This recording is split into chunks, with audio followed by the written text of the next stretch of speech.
আল্লাহ যদি হাসরের ময়দানে বলে, বান্দা এটা আমার দেওয়া জিহ্বা ছিল, কতজন রে ডাকলি বন্ধু। আল্লাহ যদি বলে, বান্দা আমার এই জবানে আমার নামটা কি আমি একবারও শোনার অধিকার ছিল না? আমার এই কপালটায় আজকের সারাদিনে আমি একটা সেজদাও পাওনা ছিলাম না?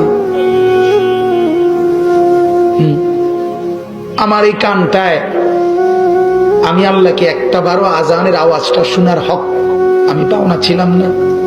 কি বলবি যুবক? হ্যাঁ মুসলমান, কি বলবো?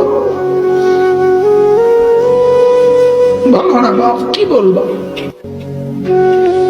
এক মা যদি বলে, মা তার পাষাণ ছেলেকেও যদি মা বলে, এরে বাপ 9টা মাস তোরে পেটে ধরছি রে বাপ, 2টা বছর তোরে বুকের দুধ খাওয়াইছি বাপ, বিনিময়ে তুই আজকে আমার মতো মা রে ভুলে গেলি বাপ, কেমনে রে সহ্য করলি?